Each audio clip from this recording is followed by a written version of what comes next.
शांताकारं भुजंगशयनं पद्मनाभं सुरेशं विश्वाधारं गगनसदृशं मेघवर्णं शुभांगं लक्ष्मीकान्तं कमलनयनं योगिभिर्ध्यानगम्यं वंदे विष्णुभवभयहरं सर्वलोकैकनाथं। मंगलम भगवान विष्णु मंगलम गरुड़ध्वज मंगलम पुंडरीकाक्ष मंगलाय तनोहरि। ओम नमो भगवते वासुदेवाय। आज का दिन आप सभी के लिए मंगलमय हो। आइए सुनते हैं फागुन मास कथा का 11वां अध्याय। श्री मैत्रेय जी कहते हैं, विदुर जी, ध्रुव का क्रोध शांत हो गया है और वे यक्षों के वध से निवृत्त हो गए हैं। यह जानकर भगवान कुबेर वहां आए। श्री कुबेर जी बोले, शुद्ध हृदय क्षत्रिय कुमार, तुमने अपने दादा के उपदेश से ऐसा दुस्तल्य वैध त्याग दिया, इससे मैं तुम पर प्रसन्न हूं। वास्तव में न तुमने यक्षों को मारा है और न यक्षों ने तुम्हारे भाई को। समस्त जीवों की उत्पत्ति और विनाश का कारण तो एकमात्र काल ही है। यह मैं तू आदि मिथ्या बुद्धि तो जीव को अज्ञान व स्वप्न के समान शरीर आदि को ही आत्मा मानने से उत्पन्न होती है।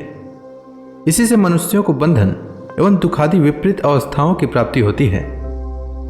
प्रियवर, हमने सुना है तुम सर्वदा भगवान कमलनाथ के चरण कमलों के समीप रहने वाले हो, इसलिए तुम अवश्य ही वर पाने योग्य हो। ध्रुव, तुम्हें जिस वर की इच्छा हो मुझसे निसंकोच एवं निशंक होकर मांग लो। श्री मैत्रेय जी कहते हैं, विदुर जी, यक्षराज कुबेर ने जब इस प्रकार वर मांगने के लिए आग्रह किया, तब महाभागवत महामती ध्रुव जी ने उनसे यही मांगा कि मुझे श्रीहरि की अखंड स्मृति बनी रहे, जिससे मनुष्य सहज ही दुस्तर संसार सागर को पार कर जाता है। इडविटा के पुत्र कुबेर जी ने बड़े प्रसन्न मन से उन्हें भगवत स्मृति प्रदान की। फिर उनके देखते ही देखते वे अंतर्धान हो गए। इसके पश्चात ध्रुव जी भी अपनी राजधानी को लौट आए। वहां रहते हुए उन्होंने बड़ी बड़ी दक्षिणा वाले यज्ञों से भगवान यज्ञ पुरुष की आराधना की। सर्वोपाधि शून्य सर्वात्मा श्री अच्युत में प्रबल वेग युक्त भक्ति भाव रखते हुए ध्रुव जी अपने में और समस्त प्राणियों में सर्वव्यापक श्रीहरि को ही विराजमान देखने लगे। इस प्रकार तरह तरह के ऐश्वर्य भोग से पुण्य का और भोगों के त्याग पूर्वक यज्ञादिक कर्मों के अनुष्ठान से पाप का क्षय करते हुए उन्होंने 36,000 वर्ष तक पृथ्वी का शासन किया।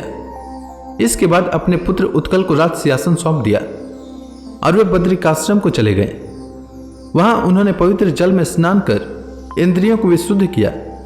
फिर स्थिर आसन से बैठकर प्राणायाम द्वारा वायु को वश में किया। तदंतर मन के द्वारा इंद्रियों को बाह्य विषयों से हटाकर मन को भगवान के स्थूल विराट स्वरूप में स्थिर कर दिया।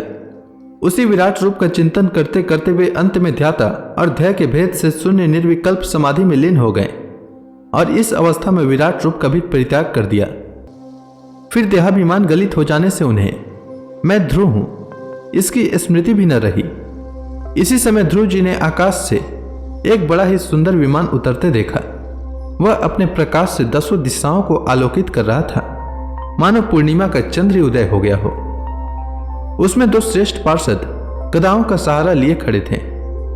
उनके 4 भुजाएं थी, सुंदर श्याम शरीर था, किशोर अवस्था थी और अरुण कमल के समान नेत्र थे। वे सुंदर वस्त्र, किरीट, हार, भुजबंद और अति मनोहर कुंडल धारण किए हुए थे। उन्हें पुण्य श्लोक श्रीहरि के सेवक जान ध्रुव जी हड़बड़ाहट में पूजा आदि क्रम भूलकर सहसा खड़े हो गए। अरे भगवान के पार्षदों में प्रधान है, ऐसा समझकर उन्होंने श्री मधुसूदन के नामों का कीर्तन करते हुए उन्हें हाथ जोड़कर प्रणाम किया। तब श्रीहरि के प्रिय पार्षद सुनंद और नंद ने उनके पास जाकर मुस्कुराते हुए कहा। सुनंद और नंद कहने लगे, राजन, आपका कल्याण हो। आप सावधान होकर हमारी बात सुनिए। आपने 5 वर्ष की अवस्था में ही तपस्या करके सर्वेश्वर भगवान को प्रसन्न कर लिया था। हम उन्हीं भगवान विष्णु के सेवक हैं और आपको भगवान के धाम में ले जाने के लिए आए हुए हैं। आपने अपनी भक्ति के प्रभाव से विष्णु लोक का अधिकार प्राप्त कर लिया है, जो औरों के लिए बड़ा ही दुर्लभ है। परम ज्ञानी सप्तर्षि भी वहां तक नहीं पहुंच सके। वे नीचे से केवल उसे देखते रहते हैं।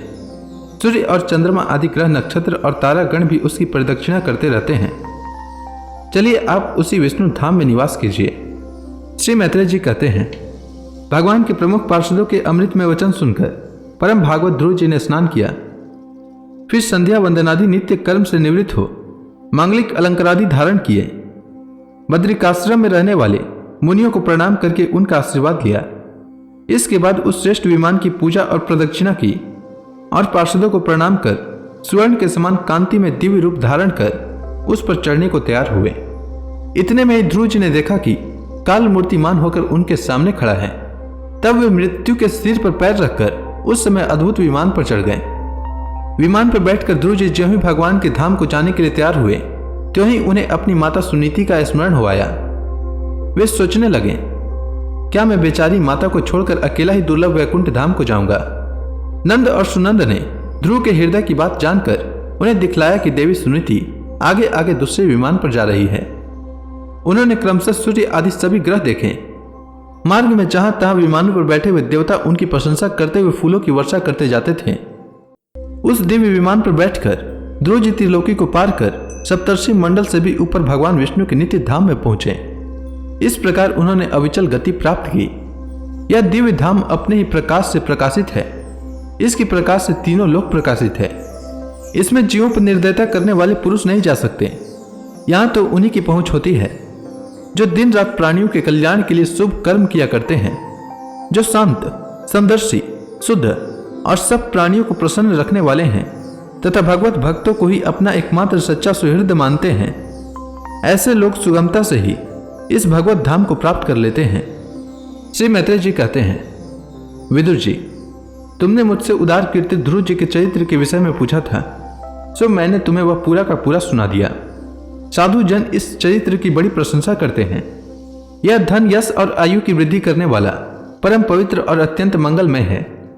इससे स्वर्ग और अविनाशी पद भी प्राप्त हो सकता है। यह देवत्व की प्राप्ति कराने वाला बड़ा ही प्रशंसनीय और समस्त पापों का नाश करने वाला है। भगवत भक्त ध्रुव जी के इस पवित्र चरित्र को जो श्रद्धापूर्वक बार बार सुनते हैं, उन्हें भगवान की भक्ति प्राप्त होती है, जिससे उनके सभी दुखों का नाश हो जाता है। इसे श्रवण करने वाले को शीलादि गुणों की प्राप्ति होती है। जो महतत्व चाहते हैं उन्हें महतत्व की प्राप्ति कराने वाला स्थान मिलता है। जो तेज चाहते हैं उन्हें तेज प्राप्त होता है और मनुष्यों का मान बढ़ता है। ध्रुव जी के कर्म सर्वत्र प्रसिद्ध और परम पवित्र है। वे अपनी बाल्य अवस्था में ही माता के घर और खिलौनों का मोह छोड़कर श्री विष्णु भगवान की शरण में चले गए थे। विदुर जी, उनका यह पवित्र चरित्र मैंने तुम्हें सुना दिया, तो इसी के साथ यह अध्याय समाप्त हुआ। इसके आगे की कथा मैं कल के अध्याय में सुनाऊंगा। तब तक के लिए भगवान हरि का नाम लेते रहें। तो प्रेम से बोलिए भगवान विष्णु की जय, श्री कृष्ण भगवान की जय, समस्त देवी देवताओं की जय।